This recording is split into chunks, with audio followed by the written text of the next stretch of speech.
नमस्कार, मी प्राध्यापिका उज्ज्वला भोर, रयत शिक्षण संस्थेचे रावबहादूर नारायणराव बोरावके महाविद्यालय श्रीरामपूर मराठी विभाग।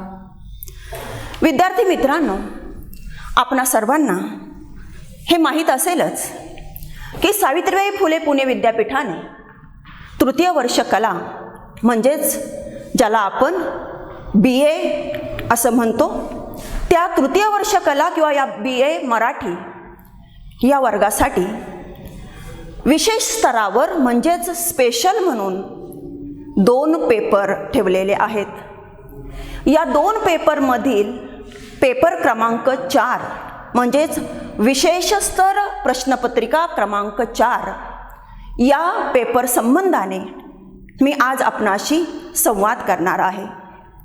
या पेपरचं नाव आहे ते म्हणजे भाषा विज्ञान। विद्यार्थी मित्रांनो, भाषा विज्ञानाची संकल्पना अगोदर आपण समजून घेऊया, कारण कुठल्याही शीर्षकापासून त्याच्या आकलनापासून अभ्यासाला सुरुवात केली तर आपल्याला एक एक पायरी करत व्यवस्थित समजून घेत पुढे जाता येतं। आणि म्हणूनच आपण आज या पेपरच्या शीर्षकापासून सुरुवात करत आहोत। आपल्या पेपरचं शीर्षक आहे ते म्हणजे भाषा विज्ञान। मग हा भाषा विज्ञान हा शब्द आपणाला मला वाटतं नक्कीच नवीन असणार, कारण SYच्या वर्गापर्यंत आपण कथा, कादंबरी, कविता यासारखे वाङ्मय प्रकार अभ्यासलेले असतात। निबंधही आपण अभ्यासलेला असतो, परंतु तो एक वाङ्मय प्रकार म्हणून। परंतु विशेष स्तर म्हणजे नेमकं काय, स्पेशल म्हणजे काय, हे आपणाला बहुधा माहीत नसतं। आणि म्हणूनच या पेपरचं जे नाव आहे एक स्पेशल पेपर म्हणून, ते नाव आपण आधी समजून घेतलं पाहिजे। पेपरचं नाव आहे भाषा विज्ञान। काय आहे हे भाषा विज्ञान, काय आहे याची संकल्पना, तर उच्चार करतानाच तुम्हाला विद्यार्थी मित्रांनो जाणवत असेल की भाषा विज्ञान हा शब्द भाषा आणि विज्ञान किंवा भाषा अधिक विज्ञान अशा 2 शब्दांनी मिळून बनलेला आहे। या शब्दाचा सरळ आपल्याला अर्थ लागू शकतो, तो म्हणजे भाषेचं विज्ञान किंवा भाषेचा अभ्यास ज्यात केलेला असतो, भाषेबद्दलचं विशेष ज्ञान ज्यामधून मिळतं ते म्हणजे भाषा विज्ञान। इथे मी कंसामध्ये वर्णनात्मक असाही शब्द टाकलेला आहे। याचं कारण विद्यार्थी मित्रांनो, आपल्याला या संपूर्ण वर्षामध्ये जो अभ्यास करायचा आहे तो 2 प्रकारचा अभ्यास करायचा आहे। एक आहे वर्णनात्मक भाषा विज्ञान की जे पहिल्या सत्राला आपण अभ्यासणार आहोत, आणि दुसऱ्या सत्रामध्ये आपल्याला या भाषा विज्ञानाचा दुसरा प्रकार किंवा दुसरा भाग आपल्याला अभ्यासायचा आहे, आणि तो म्हणजे ऐतिहासिक भाषा विज्ञान। या पहिल्या सत्रासाठी आपल्याला वर्णनात्मक भाषा विज्ञान समजून घ्यायचं असल्याने, त्याचा आपल्याला अभ्यास करावयाचा असल्याने इथे मी कंसात वर्णनात्मक असं टाकलेलं आहे। आता आपण भाषा विज्ञानाची संकल्पना आणि स्वरूप आपण समजून घेणार आहोत। मग मी आत्ता सांगितल्याप्रमाणे भाषा विज्ञान हा शब्दच मुळात कसा बनला, तर भाषा आणि विज्ञान या 2 शब्दांनी मिळून तो बनलेला आहे। मग या 2 शब्दांचा सुटेपणाने आधी अर्थ जाणून घेणे, समजून घेणे मला वाटतं उचित ठरेल। मग आपण भाषा या शब्दाचा अर्थ जाणून घ्यायला लागलो किंवा भाषा या शब्दाचा आपण जर विचार करायला लागलो तर आपल्याला काय उत्तर मिळतं, आपल्या मनाशीच आपण जर प्रश्न विचारला की भाषा म्हणजे काय, तसं म्हटलं तर भाषा हा शब्द काही आपल्याला अपरिचित नाही। भाषा हा शब्द काही आपल्या वापरात नसलेला नाही, कारण आपण अनेक वेळा भाषा शब्द वापरत असतो। अनेक वेळा आपण भाषा या शब्दाचा वेगवेगळ्या संदर्भामध्ये उल्लेख करत असतो। मग हा उल्लेख मात्र आपण कोणत्या अर्थाने करतो किंवा कोणत्या स्वरूपामध्ये आपण करतो, तर इथे मी म्हटलेलं आहे की भाषेच्या सर्व साधारण किंवा स्थूल व्याख्या। मग भाषेच्या या सर्व साधारण व्याख्या एक प्रकारे आपण करत असतो, किंवा भाषेचा स्थूल अर्थ म्हणजे फार ज्याला आपण म्हणू शास्त्रीय असा नसलेला असा अर्थ घेऊन आपण या भाषा शब्दाचा वापर करत असतो, भाषेबद्दल बोलत असतो. आणि म्हणूनच या भाषेच्या सर्वसाधारण किंवा स्थूल व्याख्या केल्या जाताना आपल्याला दिसतात. आपणही त्याच अर्थाने बोलत असतो. ते म्हणजे कसं, तर एक व्याख्या आपल्याला मग अशी जे केली जाताना आपल्याला दिसते की एखाद्या व्यक्तीला जर आपण विचारलं की सांग भाषा म्हणजे काय, तर ती व्यक्ती आपल्याला म्हणेन, काय राव विचारता, भाषा म्हणजे काय, हे काय मी आत्ता बोलतोय ती भाषा आहे, तुम्ही मला जे विचारलंय ती सुद्धा भाषा आहे, किंवा दोन किंवा अधिक व्यक्ती एकमेकांमध्ये जे बोलतात ती म्हणजे भाषाच असते. विद्यार्थी मित्रांनो, हे झालं लक्ष्मीबाई टिळकांना रेव्हरंड नावाचे जे काही मराठीमध्ये, रेव्हरंड टिळक नावाचे मराठीमध्ये जे कवी होऊन गेले त्यांनी विचारलेल्या प्रश्नासारखं. थोडंसं बाजूला नेऊन मी मुद्दाम तुम्हाला तो प्रसंग सांगू इच्छिते. कारण एखाद्या शब्दाची शास्त्रीय संकल्पना आपल्याला माहीत नसेल तर मग आपली कशी फसगत होते हे समजण्यासाठी थोडंसं अवांतर मी जाते आहे आणि त्या पद्धतीने तुम्हाला सांगते आहे की लक्ष्मीबाई टिळक या रेव्हरंड टिळक या कवींच्या पत्नी यांनी अतिशय सुंदर असं आपलं आत्मचरित्र लिहिलेलं आहे. ते मराठीमधलं सुवर्णपान म्हटलं जातं. असं आत्मचरित्र म्हणजे स्मृतिचित्रे. या स्मृतिचित्रामध्ये असा एक प्रसंग आलेला आहे, तो थोडक्यात सांगते की लक्ष्मीबाई टिळक ह्या काही शिकलेल्या नव्हत्या, परंतु रेव्हरंड टिळक हे शिकलेले होते, एक कवी होते, शिवाय इंग्रज मिशनऱ्यांच्या सानिध्यामध्ये आलेले होते. आणि म्हणून त्यांच्या सुधारकी होऊ लागलेल्या मनाला असं वाटायला लागलं होतं की आपली बायको अडाणी राहता कामा नाही, तिला म्हणजे शिक्षण मिळालं पाहिजे, तिला म्हणजे अक्षर ओळख झाली पाहिजे, लिहिता वाचता आलं पाहिजे. आणि म्हणून अशा अडाणी असलेल्या, शिक्षणाचा कुठलाही गंध नसलेल्या, अक्षर ओळख नसलेल्या अशा लक्ष्मीबाईंना एकदा रेव्हरंड टिळकांनी बरीचशी पुस्तकं आणली आणि त्यांना आपल्या समोर बसवलं शिकवण्यासाठी. आणि पहिलाच प्रश्न केला, सांगा शब्द म्हणजे काय. आता बघा की जर आपल्याला सुद्धा व्याकरण माहीत नसेल, भाषा विज्ञान माहीत नसेल तर शब्द म्हणजे काय असं जर कोणी विचारलं तर इंग्रजीमध्ये जसं गमतीने म्हटलं जातं ना, व्हॉट म्हणजे काय, तसंच काहीसं आपलं होईल. आणि मग आपल्याला सुचणार नाही की शब्द म्हणजे नेमकं काय काय सांगायचं. मग आपण म्हणू की शब्द म्हणजे काय, तर जे वेगवेगळे शब्द आपण वापरतो त्याच्यापासून भाषा आपण बोलतो, किंवा वाक्यामध्ये जे वेगवेगळे एक प्रकारे तुकडे येतात ते म्हणजे शब्द. हे काही शब्दाचं शास्त्रीय स्पष्टीकरण नाही, किंवा व्याकरणिक संरचनेनुसार आपण म्हणतो तसं काही हे स्पष्टीकरण नाही. आता लक्ष्मीबाई टिळक या अक्षराचा सुद्धा गंध नसलेल्या, वर्णाचा गंध नसलेल्या आपल्या भाषेमध्ये सांगायचं तर बाराखडी किंवा अबकड सुद्धा माहीत नसलेल्या, तेव्हा त्या शब्द म्हणजे काय हे व्याकरणिक संरचनेमध्ये कसं सांगणार. आणि त्यामुळे त्यांना हा प्रश्नच मुळात गमतीचा वाटला. आणि मग रेव्हरंड टिळकांना त्या म्हणाल्या की काय तरी तुमचं, शब्द म्हणजे शब्द. रेव्हरंड टिळकांना जरा राग आला की आपली बायको एवढी गोडमी आणि तिला मात्र शब्द म्हणजे काय हे सांगता येत नाही. रेव्हरंड टिळकांनी परत एकदा विचारलं, मी विचारतो आहे शब्द म्हणजे काय. लक्ष्मीबाईंनी परत हसून तेच उत्तर दिलं. असं 4-5 वेळा झालं तरी लक्ष्मीबाईंना शब्द म्हणजे काय याचं वेगळं उत्तर असू शकतं हे मनात येईना आणि रेव्हरंड टिळकांचं समाधान होईना. आणि मग त्याच्यामधून काय घडलं हे मला वाटतं स्मृतिचित्र तुम्ही अवश्य वाचा, म्हणजे तुम्हाला ते कळेल. मला थोडक्यात हे सांगायचं आहे की अशीच काहीशी परिस्थिती जेव्हा आपण एखाद्या व्यक्तीला भाषा म्हणजे काय असं विचारतो तेव्हा ती व्यक्ती आपल्यासारखी हे स्पेशल ज्ञान घेणारी नसेल, घेतलेली नसेल, तर तिला सुद्धा असंच वाटू शकतं. किंवा मला वाटतं तुमची सुद्धा आज अवस्था तशीच आहे, कारण अजून तुम्हाला भाषा विज्ञानाचा परिचय झालेला नाही.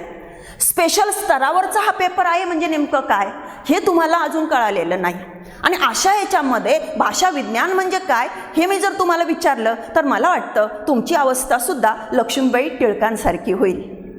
आणि म्हणूनच अगोदर आपण भाषा विज्ञान म्हणजे काय हे नीटपणाने समजून घेऊया. मग या भाषा विज्ञानाच्या स्थूल व्याख्या आपण हे शास्त्रीय ज्ञान नसल्यामुळे आपण अशा करतो की जे मी बोलतो, जे तुम्ही बोलता, जे 2 किंवा अधिक व्यक्तींमध्ये बोललं जातं ते म्हणजे भाषा. ही पहिली व्याख्या. नंतर भाषेची अशीच सर्वसाधारण व्याख्या दुसरी आपण करतो आणि ती म्हणजे काय, तर भाषा म्हणजे हिंदी, मराठी, गुजराती, पंजाबी, इंग्रजी वगैरे या ज्या काही आहे त्या म्हणजे भाषा.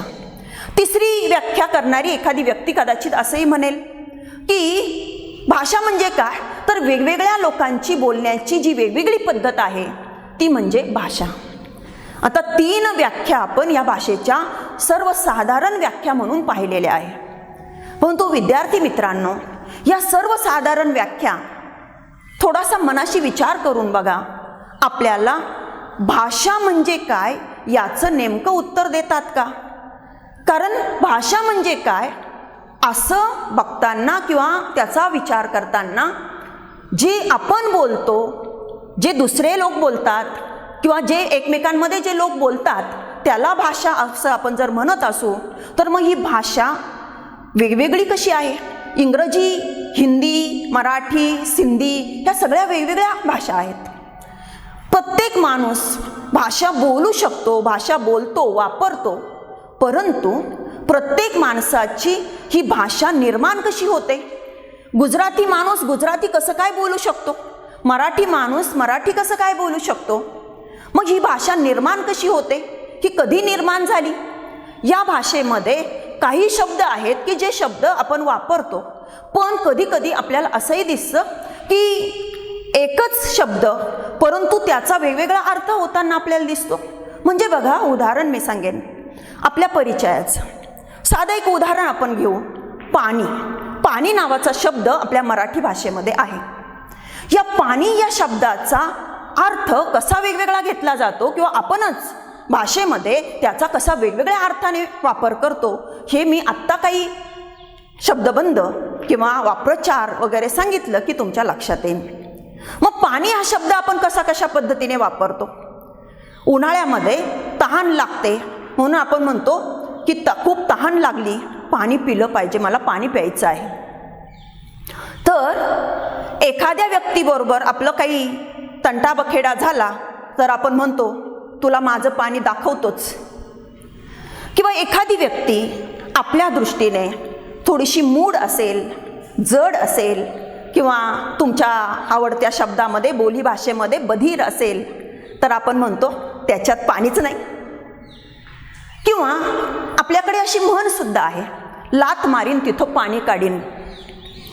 किंवा रवा दिघेंच्या पानकळा या कादंबरीच्या सुरुवातीलाच अशा ओळी सुद्धा येतात मित्रांनो. काय ओळी आहेत त्या? पड्र पाण्या पड्र पाण्या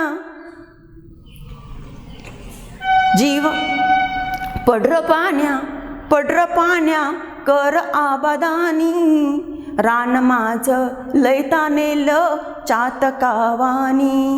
आता बघा, रवा दिघेंनी पाणी हा शब्द वापरलेला आहे किंवा त्यांच्या कादंबरीचं नावच पानकळा असं आहे. पानकळामध्ये सुद्धा पान किंवा पाणी आहे.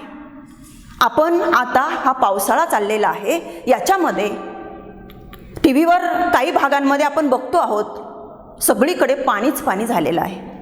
पाणी या शब्दाचा इतक्या वेगवेगळ्या संदर्भामध्ये वेगवेगळ्या अर्थाने आपण वापर करतो. मग आपल्याला लक्षात येतं की प्रत्येक ठिकाणी या पाणी शब्दाचा वेगळा अर्थ आपल्याला मिळताना दिसतो. मग एकाच अशा शब्दाला हा वेगवेगळा अर्थ कसा काय प्राप्त होतो? काही शब्दांचे अर्थ याच पद्धतीने बदलताना आपल्याला दिसतात. गोस्वामी की ज्याचा आज आपण गोसावी असं केलेलं आहे, त्याचं रूप बदललेलं आपल्याला दिसतं. अशा अनेक गोष्टी मी म्हणेल, मी अनेक वेळा विद्यार्थ्यांना हे सांगत असते की अनेक गमती म्हणूया आपण. भाषेचे खेळ खेळायला जर लागलो आपण तर अशा अनेक गमती आपल्याला अनुभवायला येतात. मग अशा या भाषेमध्ये हे अर्थाचं रूप बदलताना आपल्याला दिसतं, शब्दाचं कधी रूप बदलताना आपल्याला दिसतं. हे सगळं का आणि कसं होतं, कशामुळे होतं, हे जर आपल्याला समजून घ्यायचं असेल तर आपल्याला त्याच्यासाठी जावं लागतं ते म्हणजे भाषा विज्ञानाकडे. भाषा विज्ञान या सगळ्या प्रश्नांची उत्तरं आपल्याला देऊ शकतं. म्हणून तर आपण असं विश्लेषण या शीर्षकाचं केलेलं आहे, भाषेबद्दल विशेष ज्ञान देणारं विज्ञान ते भाषा विज्ञान. किंवा आपण भाषा विज्ञान म्हणजे काय हे समजून घेताना या भाषा विज्ञानाची जी काही शास्त्रीय बाजू आहे तीच आपण पाहणार आहोत. आत्ता मी तुमच्या पुढे मांडलेल्या सर्वसाधारण किंवा स्थूल व्याख्या या आत्ता नंतर आपण जी उदाहरणं घेतली आणि त्याच्यामुळे आपल्याला पडणारे प्रश्न, या प्रश्नांची उत्तरं या स्थूल व्याख्यांमधून मिळत नाहीत. कारण कुठलेही नियम आपल्याला त्याच्यामधून हाती लागत नाहीत. कुठल्या नियमांनी या शब्दांचे स्वरूप बदलतं, कुठल्या नियमांनी एकाच शब्दाला अनेक अर्थ प्राप्त होतात, कुठल्या नियमांनी असं होतं की इंग्रजीमध्ये 26 वर्णाक्षर आहेत, मराठीमध्ये 49 वर्णाक्षर आहेत आणि तरी दोन्ही भाषांमध्ये अगणित शब्द आहेत. हे कसं काय? मराठीमध्ये कुत्रा या प्राण्याला कुत्रा असा शब्द वापरलेला आहे, इंग्रजीमध्ये त्याच्यासाठी डॉग म्हटलेलं आहे, हिंदीमध्ये त्याला कुत्ता म्हटलेला आहे, तर संस्कृतमध्ये त्याला श्वान म्हटलेलं आहे. मग असं का? तर याच्या मागची कारणं, याच्या मागचे नियम हे आपल्याला या स्थूल व्याख्यांतून कळत नाहीत, आपल्याला हाती लागत नाहीत. आणि म्हणूनच अशा अनेक प्रश्नांची उत्तरं नियमांसह देणारं, अशा अनेक प्रश्नांमागचं वेगळं आपल्याला माहीत नसलेलं असं विशेष ज्ञान करून देणारं जे काही अभ्यासाचं अंग किंवा जो काही अभ्यास आहे तो म्हणजे भाषा विज्ञान अभ्यास आहे.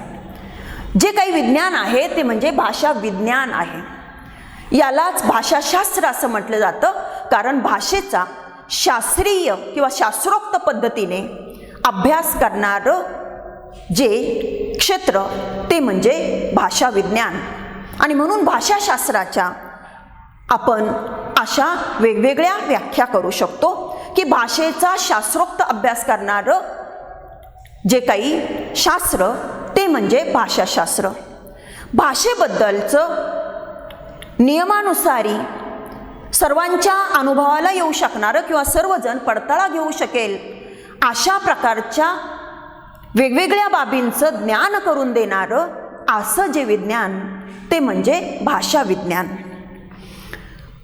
भाषा कशी निर्माण होते, कुठून निर्माण होते, भाषा कशाने बनते, म्हणजेच भाषेचे कोणकोणते अवयव आहेत, भाषेचे कोणकोणती अंग आहेत, भाषेचे कोणकोणते घटक आहेत, त्या घटकांचा एकमेकांशी संबंध कसा असतो, त्या घटकांना अर्थ कसा प्राप्त होतो, अशा वेगवेगळ्या अंगाने अभ्यास ज्यामध्ये केला जातो ते म्हणजे भाषाशास्त्र किंवा भाषा विज्ञान होय.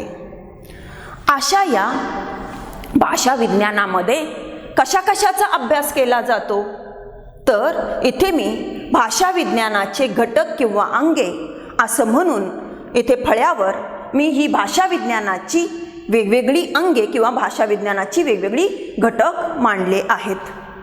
मग त्याच्यामध्ये मी काय काय म्हटलेलं आहे बघा. आत्ता मी जे सांगितलं तेच तुम्हाला इकडे फळ्याकडे आणून मी परत एकदा सांगते आहे की भाषा विज्ञानामध्ये कोणकोणत्या घटकांचा कोणकोणत्या अंगांचा अभ्यास केला जातो, कारण त्या सगळ्या घटकांनी मिळून भाषा विज्ञान बनलेलं आहे, त्या सगळ्या घटकांनी मिळून भाषाशास्त्र तयार झालेलं आहे. आणि म्हणून भाषाशास्त्र असं म्हणून आपण जेव्हा या शास्त्राचा अभ्यास करतो तेव्हा आपल्याला या भाषा विज्ञानाच्या वेगवेगळ्या अंगांचा किंवा घटकांचा अभ्यास करायचा असतो, करावा लागतो. आणि ते घटक कोणकोणते आहेत, तर एक म्हणजे भाषेचं स्वरूप व कार्य.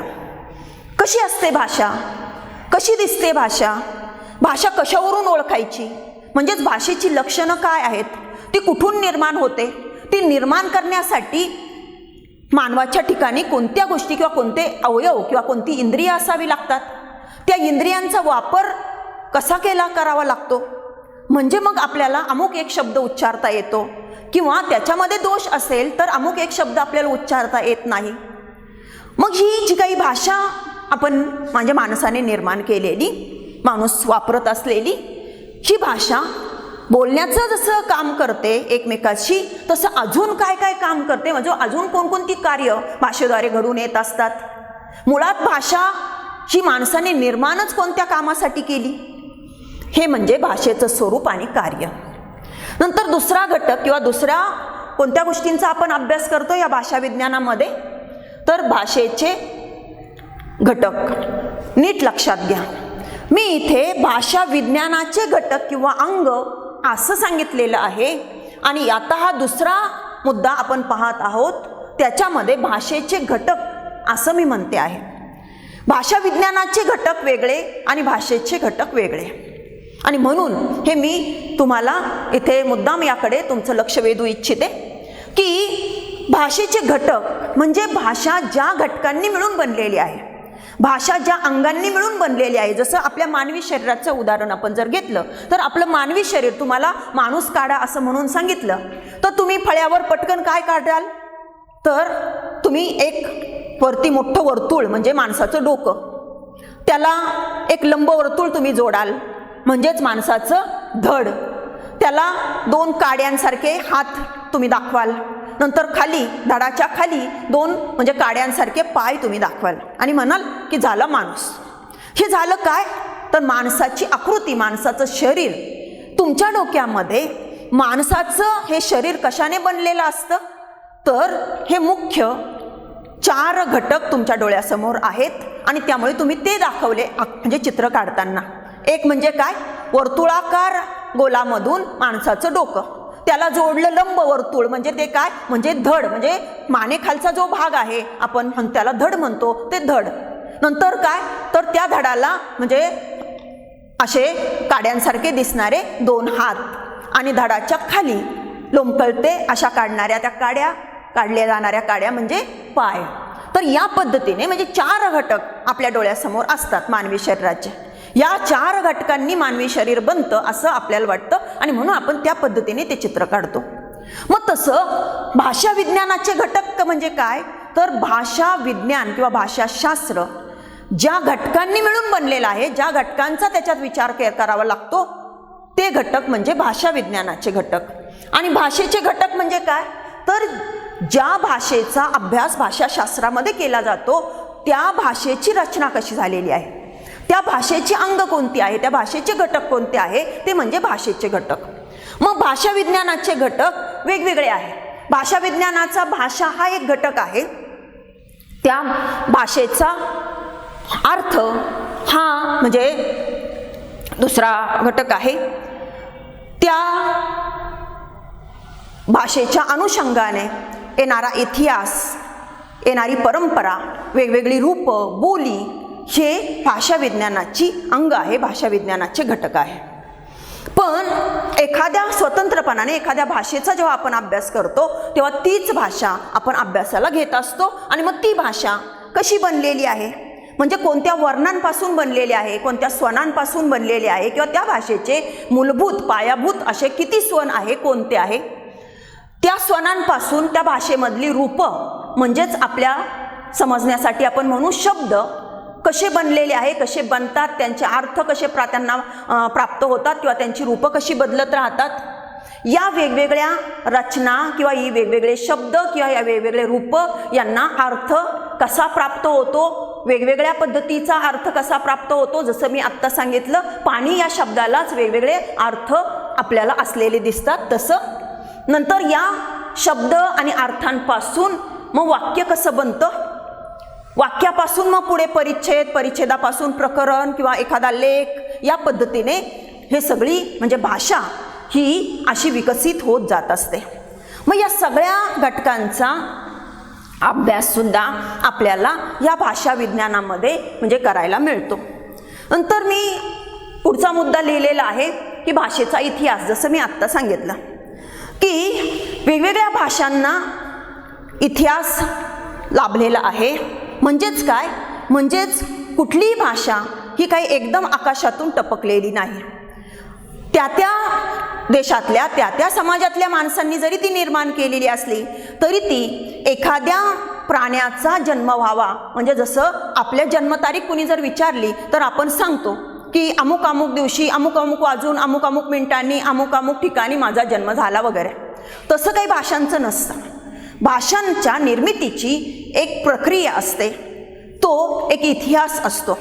तो सगळा इतिहास मागचा आपण जाणून घेत पुढे भाषेच्या विकासाकडे आपण जाऊ शकतो. आणि म्हणून अशा भाषांचा इतिहास अभ्यासणं हे सुद्धा भाषाशास्त्रामध्ये येतं. नंतर या भाषेची, एखाद्या भाषेची काळानुसार प्रदेशानुसार वेगवेगळी रूपं प्राप्त होत असतात, ज्याला आपण आज बोली असंही आपण म्हणतो. तर म्हणजे प्रदेशानुसार जर म्हणायचं झालं तर मग या वेगवेगळ्या बोली महाराष्ट्रापुरतं किंवा मराठी भाषेच्या बोलींपुरतं बोलायचं झालं तर आज मराठीच भाषा असली तरी तिच्या वऱ्हाडी, अहिराणी किंवा खानदेशी, कोकणी, मराठवाडी अशा वेगवेगळ्या बोली असलेल्या आपल्याला दिसतात. तर अशा वेगवेगळ्या बोलींचा सुद्धा अभ्यास हा भाषा विज्ञानाचा भाग आहे, भाषाशास्त्राचा भाग आहे. आणि म्हणून या अशा सगळ्या घटकांचा परत एकदा मी सांगते आहे की भाषा विज्ञान किंवा भाषाशास्त्र म्हणजे काय, कारण आपल्याला ते समजून घ्यायचं आहे. सरळ सोप्या पद्धतीने सांगायचं म्हटलं किंवा साध्या सरळ पद्धतीने सांगायचं म्हटलं तर असं सहज सांगता येतं की भाषेचं जे विज्ञान ते म्हणजे भाषा विज्ञान, किंवा भाषेचं जे शास्त्र म्हणजे ते म्हणजे भाषाशास्त्र. परंतु एवढंच पुरेसं समजण्यासारखं आहे का? नाही. आणि म्हणून आपण सखोलपणाकडे गेलेलो आहोत की भाषा विज्ञान म्हणजे काय, भाषाशास्त्र म्हणजे काय. तर व्याख्येच्या रूपात सांगायचं म्हटलं तर भाषेचं सर्वसाधारण माणसाला नसलेलं शास्त्रीय किंवा नियमानुसारी असं विशेष वेगळं ज्ञान करून देणारं ते म्हणजे भाषा विज्ञान. भाषा विज्ञानाने दिलेल्या नियमांचा कुणालाही कुठंही पडताळा घेता येऊ शकेल अशा पद्धतीने, म्हणजेच शास्त्रोक्त पद्धतीने अभ्यास करणारं जे शास्त्र आहे ते म्हणजे भाषाशास्त्र. मग या भाषाशास्त्रामध्ये नेमका कशा कशाचा अभ्यास केला जातो, म्हणजेच भाषाशास्त्राची कोणकोणती अंग आहेत, भाषाशास्त्राचे कोणकोणते घटक आहेत, भाषा विज्ञानाची अंग कशाला म्हटलं जातं ते समजून घेताना आपण हे पाहिलेलं आहे की भाषा विज्ञानाची अंग कोणकोणती आहेत. तर भाषा, तिचं स्वरूप, कार्य, भाषेचे घटक म्हणजे ज्यापासून भाषा बनते ते सगळे घटक. मग ते अगदी ध्वनीपासून, स्वनापासून त्याची सुरुवात होते आणि नंतर शब्द ज्याला आपण म्हणतो ते शब्द किंवा भाषाशास्त्रीय भाषेमध्ये रूप, पद, अर्थ, वाक्य हे. त्यानंतर भाषेचा इतिहास, भाषेची परंपरा, नंतर भाषेची वेगवेगळी रूपं, भाषेच्या वेगवेगळ्या बोली, या सगळ्यांचा अभ्यास या भाषा विज्ञानामध्ये केला जातो. आणि याच्यामध्ये जो अभ्यास केला जातो हा अभ्यास या सगळ्या घटकांच्या मागचं जे काही कार्यकारण संबंध आहे, म्हणजे जे काही नियम आहे ते नियम आपल्याला माहीत करून देतं. ते नियम आपण समजून घेतले तर आपल्याला दुसरी कुठलीही भाषा शिकता येऊ शकते. आपल्याला आपली भाषा अशी का बनली, अशी का बदलली, नेमकी कुठं बदलली हे आपल्याला समजू शकतं. आणि भाषा कशी बनली याचा पडताळा आपल्याला कुठेही गेलो तरी आपल्याला घेता येतो, कारण त्या नियमांनुसार म्हणजे आपल्याला तो पडताळा घेता येऊ शकतो. आणि म्हणून असं शास्त्रीय ज्ञान करून देणारं विज्ञान म्हणून भाषा विज्ञान असं आपण म्हटलेलं आहे. या भाषा विज्ञानाच्या वर्णनात्मकतेकडे जाण्या अगोदर या भाषा विज्ञानाची थोडीशी पार्श्वभूमी आपण लक्षात घेणं मला आवश्यक वाटतं. भाषा विज्ञानाची पार्श्वभूमी म्हणजे काय? म्हणजेच हे भाषा विज्ञान जे नेमकं आत्ता आपण समजून घेतलं की जे शास्त्रीय पद्धतीचं ज्ञान आपल्याला देतं, भाषेमागचे नियम आपल्याला उलगडून दाखवतं, ते भाषा विज्ञान नेमकं कुठून सुरू झालं, कधीपासून आलं, मग त्याच्या अगोदर काय होतं, त्याच्या अगोदर भाषा होत्या का? तर हे समजून घेणं म्हणजे भाषा विज्ञानाची पार्श्वभूमी समजून घेणं. आता या पार्श्वभूमीबद्दल सांगायचं झालं तर आपल्याला असं लक्षात येतं की अगदी जगामध्ये प्राचीन काळापासून माणूस कुठल्या ना कुठल्या गोष्टीचा सतत शोध घेत राहिलेला आहे. या शोधामधूनच त्याला अनेक गोष्टी निर्माण करता आलेल्या आहे, अनेक गोष्टी विकसित करता आलेल्या आहेत. भाषा ही सुद्धा मानवाने निर्माण केलेली अशीच एक गोष्ट आहे की जिचा आपण पुढे पहिल्या प्रकरणामध्ये अभ्यास करणार आहोतच. पण ही भाषा, अशी ही भाषा निर्माण झाल्यानंतर मग या भाषेचा आत्ता आपण समजून घेतला तसा शास्त्रीय पद्धतीने किंवा नियमानुसारी असा अभ्यास नेमका कधी सुरू झाला, कुणी केला? आपल्या मराठी भाषेबद्दल बोलायचं झालं तर मग तिच्यामधले असे भाषाशास्त्रज्ञ कोण? तर हे आपल्याला भाषा विज्ञानाचा विद्यार्थी म्हणून माहीत असणं आवश्यक आहे असं मला वाटतं. आणि म्हणून ही भाषा विज्ञानाची पार्श्वभूमी अगदी थोड्या वेळामध्ये मला तुमच्यासमोर ठेवावीशी वाटते. मग मी आत्ताच सांगितलं की कुठलीही गोष्ट आधी अस्तित्वात आल्यानंतर किंवा निर्माण झाल्यानंतर मग तिच्या विषयीचा पुढे अभ्यास म्हणू आपण, विचार म्हणू आपण, चिंतन म्हणू आपण, तो सुरू होतो. याच पद्धतीने जेव्हा भाषा अस्तित्वात आली तेव्हा ती भाषा अस्तित्वात आणणाऱ्यांना किंवा तिचा वापर करू लागणाऱ्यांना कदाचित वेगवेगळे प्रश्न पडत गेले असावे आणि या प्रश्नांची सोडवणूक करण्यामधूनच त्यांनी या भाषेचा अभ्यास सुरू केला असावा. आणि असा हा अभ्यास म्हणजेच भाषाभ्यास की ज्याला विज्ञानाचं स्वरूप पुढे म्हणजे नियम सापडून त्याचा कुठेही पडताळा घेता येणं शक्य झाल्याने त्याला विज्ञान म्हटलं गेलं, त्याला शास्त्र म्हटलं गेलं. तर अशा या भाषेचा जगामध्येच प्राचीन काळापासून अभ्यास होत आल्याचं आपल्याला इतिहासावरून दिसून येतं. जगाच्या इतिहासाकडे जाण्याऐवजी मी आपलं उदाहरण घेऊन बोलेन की भारताबाबत विशेषतः जी आज मराठी आपण वापरतो आहोत तिच्याबाबत बोलायचं झालं तर आपल्याला काय दिसतं? तर ही मराठी भाषा जिच्यापासून निर्माण झाली ती मराठीची जननी म्हणावली जाणारी संस्कृत भाषा. या संस्कृत भाषा म्हणजे ही संस्कृत भाषा मराठीची जननी असल्याचं म्हटलं जातं. पुढच्या सत्रामध्ये याबद्दल सुद्धा काय मतमतांतर आहे, अभ्यासकांमध्ये काय वेगवेगळे विचार आहे ते आपण शिकणार आहोतच. इथे ते घेण्याचं आपल्याला कारण नाही. फक्त तुम्ही मला उद्या कुठे काही वाचलं आणि विचारलं तर तुम्हाला हे माझ्याकडून स्पष्ट झालेलं असावं म्हणून फक्त मी हे सांगितलं की याबद्दलची मतमतांतर. तर अशी भाषा संस्कृत भाषा ही मराठीची जननी म्हटली जाते. या संस्कृत भाषेचा असा अभ्यास झालेला आहे तो आपण त्याला त्यावेळेस व्याकरण म्हटलेलं आहे किंवा व्याकरणाच्या अंगाने तो अभ्यास झालेला आहे. असा अभ्यास करणारा आपल्याकडचा पहिला भाषा अभ्यासक म्हणून पाणिनी या ऋषींचं नाव घेतलं जातं. पाणिनी हा भारताबाबत भाषांचा अभ्यास करणारा पहिला भाषा अभ्यासक, पहिला व्याकरणकार म्हटला जातो.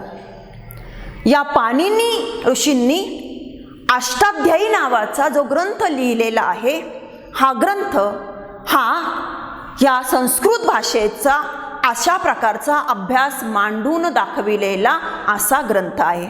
आणि म्हणूनच जसं पाणिनींना पहिला भाषा अभ्यासक, पहिला व्याकरणकार म्हटलं जातं, तसं त्यांच्या या अष्टाध्यायी नावाच्या ग्रंथाला पहिला व्याकरण ग्रंथ म्हटलं जातं. म्हणजे व्याकरणाच्या अंगाने या पाणिनींनी भाषेचा अभ्यास आपल्याकडे सुरू केलेला दिसतो. परंतु मधल्या काळामध्ये जसं अनेक विषयांचं ज्ञान आपल्या लोकांनी प्राप्त केलेलं होतं, परंतु काही विविध कारणांनी ते लोप पावलं किंवा अंधारात राहिलं आपण म्हणू, तसं भाषेबाबतही आपण म्हणू शकतो. आणि त्यामुळे या संस्कृत भाषेपासून उद्भवलेल्या ज्या आधुनिक भाषा आपण म्हणतो, मग त्याच्यामध्ये मराठी, हिंदी, गुजराती, सिंधी, पंजाबी वगैरे या भाषांचा अभ्यास मात्र झालेला नव्हता. याच अभ्यासाच्या, आपल्याकडच्या अभ्यासाच्या दरम्यान जगामध्ये सुद्धा वेगवेगळ्या भाषांचा किंवा भाषांच्या अनुषंगाने भाषा नावाच्या अशा या संकल्पनेचा सखोलपणाने अभ्यास चाललेला होता. मग यामध्ये अधिकाधिक ज्याला आपण म्हणू नियमानुकूलता, ती साधारणतः 17व्या-18व्या शतकामधल्या भाषाभ्यासातून येऊ लागलेली आपल्याला दिसते. आणि म्हणूनच तिथून पुढे भाषेचा अभ्यास हा काटेकोर शास्त्रीय पद्धतीने झाल्याचं म्हटलं जातं. आणि तिथून पुढे भाषेचा जो अभ्यास झाला, म्हणजेच तिथून पुढे जे भाषेचं विज्ञान आलं, त्याला आधुनिक भाषा विज्ञान असं म्हटलं जातं.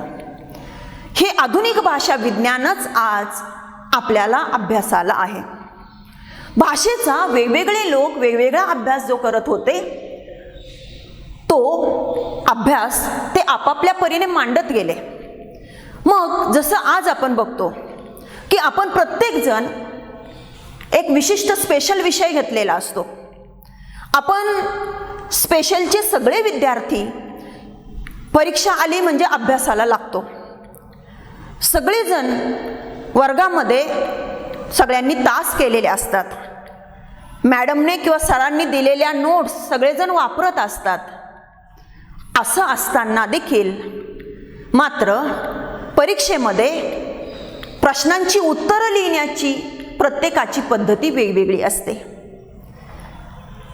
प्रत्येकजण वेगवेगळ्या पद्धतीने, वेगवेगळ्या तंत्राने अभ्यास करत असतो. मी असं म्हणेन की भाषेचा अभ्यासाच्या बाबतीमध्ये सुद्धा आपल्याला हे दिसून येतं की भाषेचा अभ्यास सुरू झाल्यानंतर वेगवेगळ्या अभ्यासकांनी वेगवेगळ्या पद्धतींनी तो अभ्यास केला. सगळ्यांनी एकदम एका वेळी अभ्यास केला असं नाही, परंतु जसजसा तो अभ्यास भाषा अभ्यासक करत गेले, तसतसे भाषेचं पुढचं ज्ञान ते मांडत गेलेच, परंतु त्याचबरोबर प्रत्येकाची पद्धत सुद्धा वेगवेगळी होती भाषेचा अभ्यास करण्याची.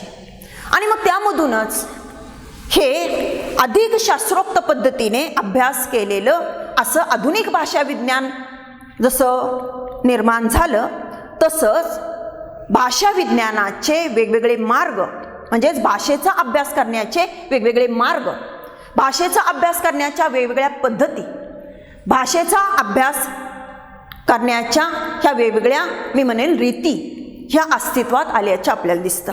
आणि मग ह्या पद्धती म्हणजेच काय आहे, म्हणजेच भाषा विज्ञानाची किंवा भाषाशास्त्राची वेगवेगळी रूपं आपण म्हणू शकू.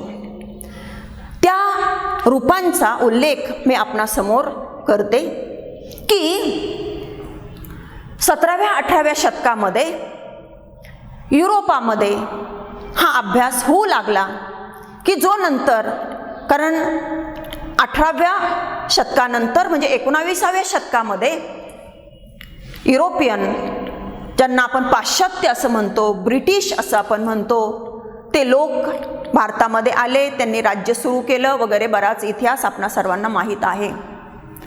कारण फ्रेंच, डच, पोर्तुगाल, इंग्रज असे वेगवेगळे युरोपियन लोक आपल्याकडे आले आणि मग त्यांनी राज्यकारभारासाठी, त्यांनी व्यापारासाठी ही भारतामधल्या भाषा शिकून घेण्याची सुरुवात केली आणि त्यामधून आपल्याकडे मग परत हे भाषा विज्ञान आलं.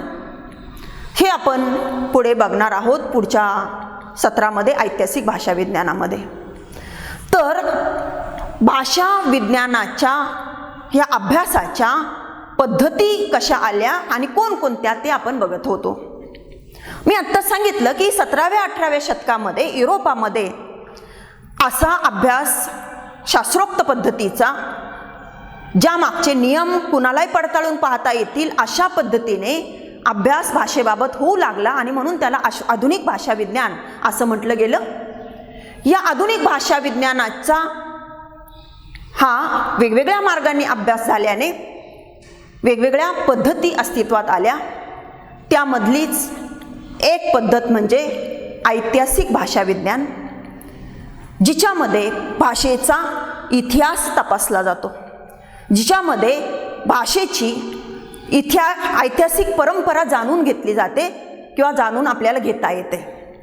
अशा पद्धती म्हणजे थोडक्यात भाषेचा इतिहास तपासत जात भाषेचा अभ्यास करणारी पद्धती म्हणजे ऐतिहासिक भाषा विज्ञान पद्धती. दुसरी पद्धती म्हणजे वर्णनात्मक भाषा विज्ञान पद्धती, की जी आपण या सत्रामध्ये अभ्यासणार आहोत आणि म्हणून मी इथे कंसामध्ये वर्णनात्मक असा शब्द टाकून ठेवलेला आहे. तर आपल्या समोर कुठली एक विशिष्ट भाषा जी असेल त्या भाषेच्या बद्दल सांगणारं असं जे भाषाशास्त्र किंवा असं जे विज्ञान ते म्हणजे भाषा विज्ञान. म्हणजे ती भाषा, आपल्यासमोर असणारी ती भाषा कशी बनली, कशी बनू शकते, तिच्यामध्ये बोलता येणं म्हणजे काय, तिला अर्थ कसा प्राप्त होतो, ती कुठून निर्माण होते, त्याच्यासाठी कोणकोणती इंद्रिय लागतात. तर हे सगळं सांगणारं असं ते म्हणजे वर्णनात्मक भाषा विज्ञान. भाषेचं, आपल्यासमोर असणाऱ्या भाषेचं वस्तुनिष्ठ वर्णन करत आपल्याला माहिती देणारं, विशेष ज्ञान करून देणारं विज्ञान म्हणजे वर्णनात्मक भाषा विज्ञान. म्हणजे ऐतिहासिक भाषा विज्ञान पद्धती, वर्णनात्मक भाषा विज्ञान पद्धती, त्यानंतर 3 म्हणजे तौलनिक भाषा विज्ञान पद्धती. म्हणजे वेगवेगळ्या भाषांची तुलना करून त्यांच्यामधलं साम्य, भेद वगैरे शोधणारं असं जे विज्ञान ते म्हणजे तौलनिक भाषा विज्ञान. नंतर समाज भाषा विज्ञान, कारण आज आपण बघतो इतके वेगवेगळे समाज गट अस्तित्वात आहे. भारत हा तर विविध जाती धर्मांच्या गटांनी, समाजांनी बनलेला असा देश आहे. याच्यामध्ये हिंदू किंवा मराठा समाज आहे, गुजराती समाज आहे, पंजाबी समाज आहे, इतके वेगवेगळे गट आहे आणि या प्रत्येक गटाची भाषा बोलण्याची पद्धती हे सुद्धा भिन्न आहे. मग समाज भाषा विज्ञानामध्ये या वेगवेगळ्या समाज गटांच्या ज्या काही भाषा बनलेल्या आहे त्यांचा सामाजिक अंगाने म्हणजे तो समाज आणि त्याची भाषा या पद्धतीने अभ्यास होतो आणि म्हणून जे आपण ही एक पद्धती आपण म्हणतो म्हणजे ऐतिहासिक भाषा विज्ञान पद्धती, पहिली भाषा विज्ञान पद्धती आपण म्हणू, दुसरी वर्णनात्मक भाषा विज्ञान पद्धती, तिसरी तौलनिक भाषा विज्ञान पद्धती, चौथी समाज भाषा विज्ञान पद्धती, 5वी शैली विज्ञान असं ज्याला म्हटलं जातं ती. म्हणजे कशी, म्हणजे आपण समजा उदाहरणार्थ महाराष्ट्रातले लोक मराठीच बोलत असले तरी प्रत्येकाची बोलण्याची ढब, लकब वेगवेगळी असलेली आपल्याला दिसते. प्रत्येक गटाची सुद्धा भाषा वापरण्याची पद्धत, ढब वेगवेगळी असलेली आपल्याला दिसते. यालाच शैली म्हटलं जातं. जसं आपण म्हणतो व्यक्ती तितक्या प्रकृती, तसं प्रत्येक व्यक्तीची बोलण्याची ढब, बोलण्याची रीती ही वेगवेगळी असते आणि मग या सगळ्याचा अभ्यास करणारं जे विज्ञान ते म्हणजे शैली विज्ञान. मानव वंश विज्ञान जे माणसाचा वंश याचा सुद्धा भाषेशी संबंध आहे आणि हा संबंध उलगडून दाखवणारं असं विज्ञान ते म्हणजे मानववंश विज्ञान. याच पद्धतीने भाषेची रचना उलगडून दाखवणारं असं संरचनावादी विज्ञान. तर अशा या भाषा विज्ञानाच्या अभ्यासाच्या वेगवेगळ्या पद्धती असलेल्या आपल्याला दिसतात. यालाच भाषा विज्ञानाचे प्रकार असं सुद्धा म्हटलं जातं. यालाच भाषा विज्ञानाचे वेगवेगळे विभाग असं सुद्धा म्हटलं जातं. तर असे इतके वेगवेगळे विभाग या भाषा विज्ञानाचे जसजसा अभ्यास होत गेला भाषेचा तसतसे निर्माण झालेले आहेत. एक पद्धती ही काही उणिवा असलेली आहे असं जाणवलं तेव्हा साहजिकच दुसरी पद्धती दुसऱ्या अभ्यासकांनी पुढे आणलेली आपल्याला दिसते. आणि या पद्धतीने या भाषेचा वेगवेगळ्या मार्गाने वेगवेगळ्या रीतीने अभ्यास करणाऱ्या अशा या वेगवेगळ्या पद्धती अस्तित्वात आलेल्या आपल्याला दिसतात. तर अशा रीतीने आज आपण भाषा विज्ञान ही जी संज्ञा आहे किंवा आपल्या पेपरचं जे शीर्षक आहे तिथून पासून सुरुवात करून तर भाषा विज्ञानाच्या ज्या वेगवेगळ्या पद्धती आहे, जे वेगवेगळे म्हणजे भाषा अभ्यासाचे मार्ग आहे तिथपर्यंत आणि त्याच्यामधलं एक म्हणजे वर्णनात्मक हे भाषा विज्ञान इथपर्यंत आपण आज आलेलो आहोत किंवा इथपर्यंतचा हा अनेक विविध गोष्टींचा परिचय आपण करून घेण्याचा प्रयत्न केलेला आहे. त्यामुळे आपण इथे थांबायला हरकत नाही. पुढच्या तासापासून ज्या वर्णनात्मक भाषा विज्ञानाचा आपण अभ्यास करणार आहोत किंवा ज्या वर्णनात्मक पद्धतीने आपण भाषेचा अभ्यास करणार आहोत त्या वर्णनात्मक पद्धतीपासून सुरुवात करून मग आपण भाषेचं स्वरूप आणि कार्य समजून घेणार आहोत. तर परत एकदा मी आजच्या या तासाची उजळणी करते की आपण आज कोणकोणत्या घटकांचा अभ्यास केला. तर आज आपण भाषा विज्ञान ही संज्ञा समजून घेतली. म्हणजेच काय तर भाषा आणि विज्ञान मिळून बनलेला हा भाषा विज्ञान हा शब्द नेमका काय दर्शवतो, याचा नेमका काय अर्थ आहे. भाषा हा जो पहिला शब्द आहे किंवा हे जे पहिलं पद आहे भाषा विज्ञान या शब्दामधलं, ती भाषा आपल्याला परिचित आहे. पण खरोखर शास्त्रीय पद्धतीने ती परिचित आहे का तर नाही. कारण स्थूल स्वरूपामध्ये आपण तिच्या व्याख्या गृहीत धरून आपण बोलत असतो आणि म्हणून भाषेचं वेगळं स्वरूप आपल्याला जाणून घेण्याची आवश्यकता आहे आणि ते आपल्याला जाणून घ्यायला मिळू शकतं ते भाषा विज्ञानामध्ये हे आपण लक्षात घेतलेलं आहे. यानंतर आपण भाषेचा असा शास्त्रीय पद्धतीने अभ्यास करणारं जे शास्त्र ते म्हणजे भाषाशास्त्र. भाषेचं आपल्याला माहीत नसलेलं असं ज्ञान करून देणारं, वेगळं ज्ञान देणारं किंवा आपल्याला आज जे ज्ञान आहे त्यापेक्षा वेगळं ज्ञान देणारं, नियमानुसारी असं आपल्याला काही म्हणजे देणारं असं जे विज्ञान ते म्हणजे भाषा विज्ञान हे आपण समजून घेतलेलं आहे. मग या भाषा विज्ञानामध्ये नेमके कोणकोणते घटक येतात, या भाषा विज्ञानाची नेमकी कोणकोणती अंग आहेत ते आपण समजून घेतलेलं आहे. अशा या भाषा विज्ञानाची पार्श्वभूमी काय आहे, म्हणजे या भाषा विज्ञानाचा हा आरंभ नेमका कसा कुठून झाला असावा, या भाषा विज्ञानाचा किंवा या भाषेचा अशा पद्धतीने अभ्यास होण्या अगोदर मग नेमकी काय स्थिती होती, तर हे आपण जाणून घेतलेलं आहे भाषा विज्ञानाची पार्श्वभूमी म्हणून.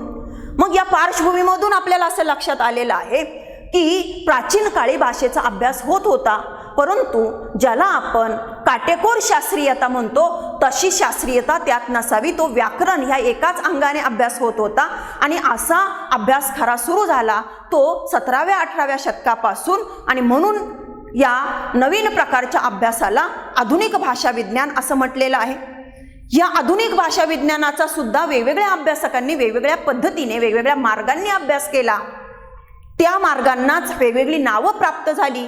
त्यालाच आपण भाषा विज्ञानाचे प्रकार किंवा भाषा विज्ञानाच्या पद्धती किंवा भाषेचा अभ्यास करण्याचे मार्ग असं म्हटलेलं आहे. आणि ते मार्ग आपण समजून घेतलेले आहे. ते मार्ग कोणकोणते तर ऐतिहासिक भाषा विज्ञान, वर्णनात्मक भाषा विज्ञान, तौलनिक भाषा विज्ञान, मानववंशीय भाषा विज्ञान, शैली भाषा विज्ञान, संरचनात्मक भाषा विज्ञान, समाज भाषा विज्ञान. या पद्धतीने ह्या वेगवेगळ्या अभ्यास मार्गांवर आपण आलेलो आहोत. आता याच्यामधला एक मार्ग पकडून आपल्याला पुढे जायचं आहे, म्हणजे भाषेचा अभ्यास करायचा आहे आणि तो मार्ग आहे वर्णनात्मक भाषा विज्ञानाचा, किंवा आपण ज्या पद्धतीने भाषेचा अभ्यास करणार आहोत ती पद्धत आहे वर्णनात्मक भाषा विज्ञान पद्धती. ही वर्णनात्मक भाषा विज्ञान पद्धती कुणी शोधून काढली? या पद्धतीने भाषेचा अभ्यास कुणी केला? तो कशा पद्धतीने केला? आणि त्याच्यामधून आपल्याला भाषेचं स्वरूप कसं जाणून घेता येऊ शकतं? हे सर्व आपण पुढच्या तासांपासून बघणार आहोत. आणि म्हणून आपण आज येथे थांबत आहोत.